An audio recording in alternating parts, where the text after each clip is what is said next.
Bonjour à tous et bienvenue dans la démo de notre outil Rédiger sans migraine. C'est l'outil de rédaction SEO le plus simple avec la volonté de vous apprendre les bons réflexes pour rédiger en SEO. Et aujourd'hui, je vais vous montrer toutes les fonctionnalités et comment s'en servir pour que vous puissiez vous lancer très facilement. La première étape, c'est donc de vous créer un compte sur l'outil. Pour ça, je vous ai mis le lien juste en dessous de la vidéo et ça vous prendra un peu moins d'une minute. Ensuite, vous arrivez sur l'outil et donc on va faire ensemble une rédaction. Donc imaginons que moi je souhaite me positionner sur, le mot-clé, accompagnement, SEO. Donc je rentre le mot-clé sur lequel je veux me positionner et ensuite je choisis, la langue.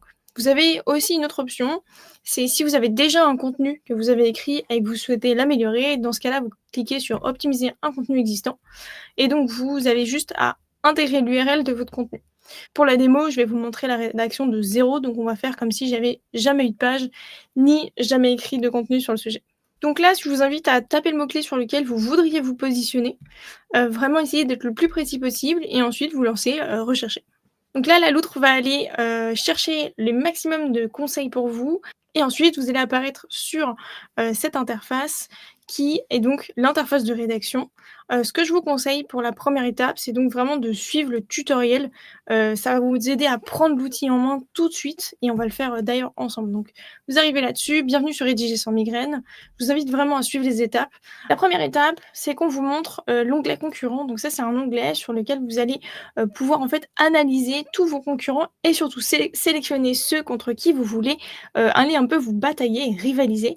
Donc en fait, ça se présente comme ça, vous cliquez sur concurrents, il y a concurrents analysés et là en fait on vous dit voilà, donc ça c'est les 10 concurrents qui sont positionnés, sur la SERP et donc les 10 concurrents contre qui vous allez, batailler. Mais imaginons qu'il y a un concurrent qui est pas pertinent et ben vous pouvez le décocher. Et donc la loutre ne le prendra pas en compte dans ses analyses, que ce soit pour vous conseiller sur le nombre de mots ou encore les mots à placer dans votre texte. Vous pouvez aussi faire voir plus et quand vous faites voir plus, vous allez voir donc ça c'est le title SEO, ça c'est le nombre de mots que votre concurrent a écrit sur sa page. Là, c'est sa métadescription et ensuite on a essayé de sortir aussi en fait son plan.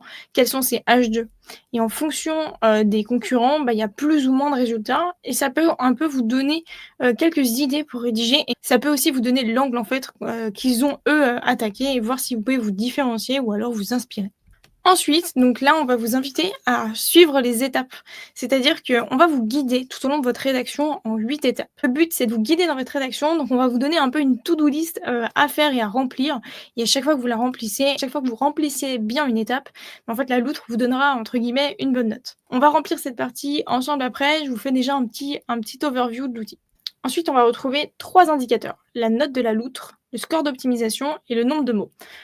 C'est tout un tas de conseils qu'on va vous donner pour atteindre le meilleur score possible pour rivaliser avec vos concurrents. Par exemple, sur le score d'optimisation, on va vous mettre en gros le pourcentage d'optimisation de vos concurrents, et le vôtre avec bien sûr en gros la moyenne à atteindre. Pareil pour le nombre de mots, en fait, on vous explique qu'en moyenne vos concurrents font ça, donc l'idéal ce serait d'atteindre à peu près 2086 mots pour ce cas-là. La note de la loutre, c'est une note que nous on vous donne avec nos méthodes et nos conseils SEO et en fait ça correspond à toutes les 8 étapes que vous avez retrouvées, juste après.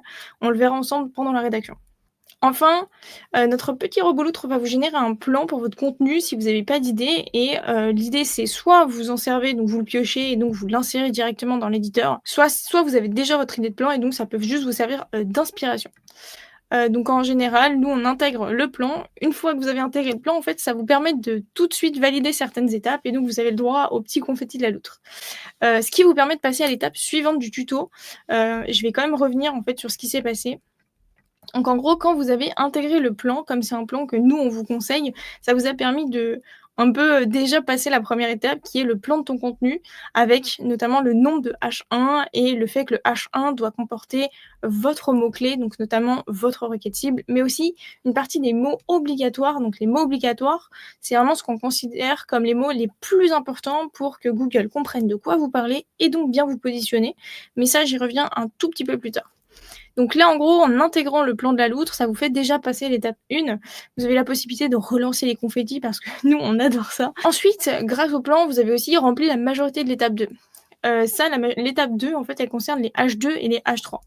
Comme notre robot loutre vous a déjà généré un plan en intégrant des mots-clés dans l'IH2 et dans l'IH3, c'est ce qui fait que, bah, là pour l'exemple, on a déjà tout en vert et on n'a plus qu'à passer à l'étape 3. Quand on passe à l'étape 3, en fait, c'est vraiment on arrive sur la partie, le contenu de notre article. Pour rédiger votre contenu, on vous a réservé d'autres petites astuces, notamment, les fameux mots-clés dont je vous parlais. Donc en gros, ce qu'on a fait, c'est qu'on vous a sorti tous les mots qui sont, importants à intégrer dans votre contenu pour que Google comprenne de quoi vous parlez et pourquoi c'est vous l'expert. Ceux qui sont vraiment les plus importants, c'est les mots-clés obligatoires. Pour nous, c'est des non négociables, ils doivent être présents dans votre contenu et on vous a mis en gros les occurrences. Les occurrences, c'est combien de fois il doit être présent dans votre texte. Donc par exemple, pour le mot-clé accompagnement, on vous conseille de le mettre entre 3 et 25 fois. Là, par exemple, rien qu'avec mon plan, j'atteins les 9 fois. Mais sur le mot-clé agence, que j'ai pas du tout placé jusqu'à maintenant, il faudrait que je le mette au minimum 5 fois. L'idée pendant votre rédaction, c'est de jouer un peu au texte à trous et donc de placer ces mots-clés obligatoires pour justement vous donner un maximum de chances d'être positionné. Ensuite, vous avez d'autres mots-clés, donc il y a les plus importants et ensuite les légèrement moins importants. En gros, c'est des mots-clés qui vont vous aider dans le référencement, mais s'ils sont pas présents dans votre contenu, c'est pas dramatique et ça va pas non plus nuire sur votre référencement. Mais on vous les a quand même mis parce qu'on sait que quand on rédige, ça fait du bien d'avoir plusieurs idées de mots ou de variantes. Donc l'idée, c'était juste de venir un peu vous aider, encore une fois, pendant cette rédaction. Pendant que je passe à la rédaction de mon article, puisque je vais les rédiger de mon côté, je vous retrouve après, puisque sinon ça va être terriblement long pour vous de me regarder écrire. J'en profite pour vous dire qu'il y a une partie de l'outil qui est gratuite, c'est-à-dire qu'on vous permet de faire une rédaction par mois de manière totalement gratuite, et donc vous avez toutes les fonctionnalités et vous pouvez vraiment vous lancer une rédaction par mois. Si vous avez besoin de plus, on a plusieurs types d'abonnements. Je vous laisserai les découvrir. Je vous retrouve après avoir fait une petite rédaction rapide. L'idée, c'est que je vous montre un peu ce qui se passe quand on fait un peu des mauvaises pratiques et surtout quand on n'utilise pas assez certains mots-clés. Par exemple, là, avec ma première rédaction, il faudrait que j'insiste un peu plus sur les mots-clés agence, agence SEO et notamment stratégie SEO. Si vous avez un peu du mal à les retrouver dans le texte, vous avez l'option surlignage et en fait, ça vous permettra, hop, comme là, de voir tous les endroits où vous l'avez placé. C'est surtout utile quand on a trop placé un mot-clé, donc quand on est dans le rouge. Là, on n'a pas le cas, mais imaginons donc accompagnement, on va faire le test un peu brutalement pour que je vous montre à quoi ça ressemble. Voilà, ne faites jamais ça. Donc là, dès que vous utilisez trop un mot, en fait, on va vous le mettre en rouge et là, je vais vous le surligner pour vous dire: «OK, là, tu as un peu trop abusé» et le risque, c'est de la suroptimisation. Quand on suroptimise, Google déteste ça, donc c'est pas une bonne pratique. C'est pour ça qu'on vous a mis des occurrences. Ces occurrences, elles sont maîtrisées de notre côté par notre algorithme pour justement vous éviter, ces petits cas de suroptimisation qui peuvent vous mettre des bâtons dans les roues. Donc maintenant, on va parcourir ma rédaction et on va voir les erreurs que j'ai fait. Par exemple, là, vous voyez que j'ai surligné un truc en rouge. Le Roboloot me dit OK, en fait, tu as mis ce mot-clé en gras, alors qu'en fait, c'est pas du tout un mot-clé. Et ça, c'est vraiment pour vous apprendre que le gras ne se met pas partout et donc on a développé un algorithme qui vous permet tout de suite de mettre les mots-clés en gras sur, les mots les plus importants et notamment sur les mots-clés obligatoires. Puisque le gras sert avant tout à insister un peu auprès de Google pour lui dire: «Écoute, ça, c'est important» et c'est pas du tout fait pour surligner, une phrase importante dans un texte ou encore pour rendre joli un texte, même si je sais que moi aussi parfois j'ai envie de le faire. L'idée là, c'est vraiment que vous cherchez à communiquer avec Google. Donc il y a plusieurs options. Vous savez appliquer le gras et normalement, heu, notamment pour ceux qui ont passé ma formation, rédaction, vous savez comment appliquer, le gras. Sinon, on vous a développé une petite feature qui s'appelle, mots-clés en gras automatique. Donc vous allez cliquer sur cette fonctionnalité-là et en fait, le robot loutre va s'occuper pour vous de placer les mots-clés en gras au bon endroit avec la bonne distance. Voilà, donc un petit exemple, ça l'a mis sur référencement, sur temps et cetera. Le but, encore une fois, c'est de vous faire, gagner en temps et encore une fois, gagner en bonne pratique. J'anticipe tout de suite la question. Non, pour l'instant, il n'y a pas de rédaction faite par l'IA pour plusieurs raisons. Je pense que vous connaissez ma position, quant à la rédaction 100 IA. Moi, je suis pas fan du tout. Je suis convaincue que les gens, ont besoin de lire du contenu qui a été écrit par les gens et surtout que pour apprendre à écrire en SEO, faut mettre un peu ses mains dedans et notamment, c'est pour ça, en fait, qu'on vous a vraiment fait des étapes à suivre, parce qu'on veut vous pousser à réapprendre à écrire en SEO et surtout à réapprendre à aimer, à écrire pour votre site. Donc pour l'instant, c'est pour ça qu'il n'y a pas du tout, de fonctionnalités qui vous permettent de rédiger par l'IA. On vous génère un plan, on peut vous aider sur pas mal de choses comme les mots-clés en gras, mais la rédaction en elle-même et notamment la rédaction 100 par l'IA, vous connaissez ma position dessus, je suis pas fan, donc je ne vais pas le promouvoir à l'intérieur de mon outil. Par exemple, là, pour l'étape 3, il faudrait que je rajoute un peu plus de mots-clés obligatoires, notamment le mot-clé, agence. Donc là, l'idée, ça va être de combler un peu plus, parce que j'ai pas assez rempli mon mot-clé agence, donc je vous retrouve quand c'est fait. OK, c'est bon, j'ai donc, rajouté quelques mots-clés obligatoires et donc, ce qui fait que j'ai respecté les critères de mon étape 3. On vous met 2 critères importants, donc c'est au moins un certain nombre de mots-clés obligatoires et au moins un certain nombre de mots-clés importants. Le nombre de mots-clés, il est surtout calculé par rapport aux concurrents contre lesquels vous voulez rivaliser et donc on vous donne ce chiffre en fonction de votre requête cible, en fonction des concurrents que vous avez sélectionnés et aussi en fonction du nombre de mots qu'on vous conseille d'écrire. On peut donc passer à l'étape 3 et juste pour le kiff, quelques confettis. Donc là, c'est l'étape du gras. Donc comme je vous le disais tout à l'heure, soit, vous maîtrisez déjà le mot-clé en gras, soit vous pouvez tout simplement utiliser la fonctionnalité mot-clé en gras automatique. On vous donne aussi pas mal d'autres conseils, le nombre de mots-clés minimum, la répartition, et surtout, par exemple, grosse erreur à ne pas faire, imaginons mettre du gras sur les titres, c'est considéré comme la suroptimisation. Si vous le faites, tout de suite, vous aurez une alerte de la part du robot loutre qui vous dira: «Ah, ah, on ne fait pas ça en SEO», ce qui vous permettra tout de suite d'attraper les bons réflexes et de voir quand vous avez fait une erreur. Ensuite, on passe à l'étape 5 sur 8 et là, l'étape 5 sur 8, c'est vraiment de bosser votre meta title SEO. On vous donne un max de conseils, mais surtout là, je vous invite à aller dans l'onglet, métadonnées et en fait, c'est là que vous allez remplir votre titre. Donc vous avez plusieurs options. Soit vous allez vous inspirer un peu des concurrents, voir ce qu'ils ont fait, soit en fait, on vous conseille de faire votre propre méta en ajoutant là, on vous met un max de conseils. Donc par exemple, accompagnement SEO, lequel choisir et pourquoi. Hop, on va voir si il est nickel. Par contre, il me dit: «OK, il faudrait que ça contienne un mot-clé important en plus».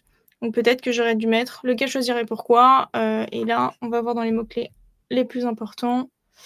Voilà, comme ça, je respecte et les critères de mots-clés importants et les caractères minimums. On vous ajoute toujours des bonus, mais ça, c'est en fonction de bien sûr de vous. Si vous avez une marque importante, c'est toujours un petit plus de le rajouter à la fin pour, appuyer sur votre notoriété. On vous conseille quelques chiffres et cetera.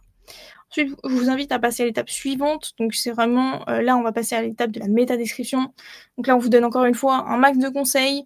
Pareil pour, ensuite le slug. Donc le slug, c'est votre URL.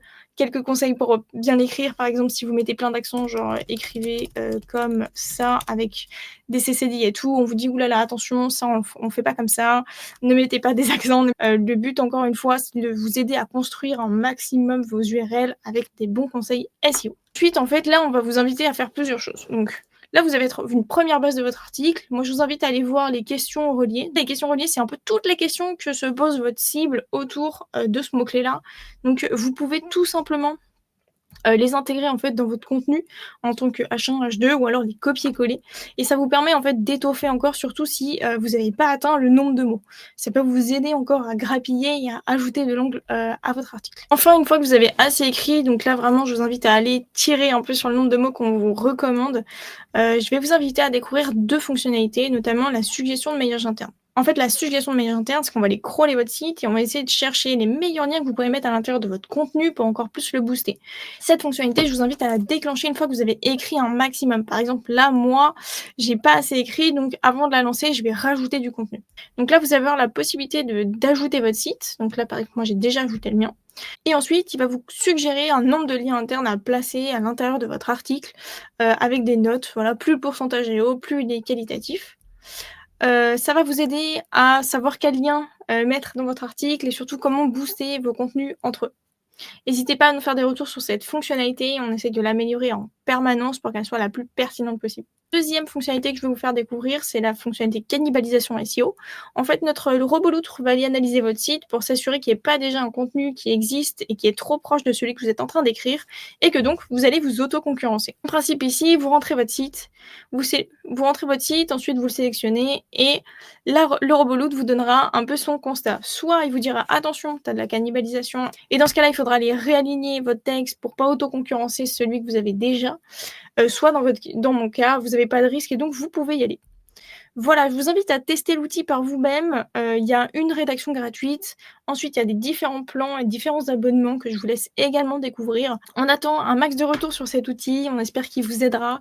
On l'améliore en continu. Donc, n'hésitez pas à venir nous donner des idées. Si il vous manque quelques petites fonctionnalités pendant votre rédaction, on sera très à l'écoute. Et je vous dis à très bientôt sur l'outil.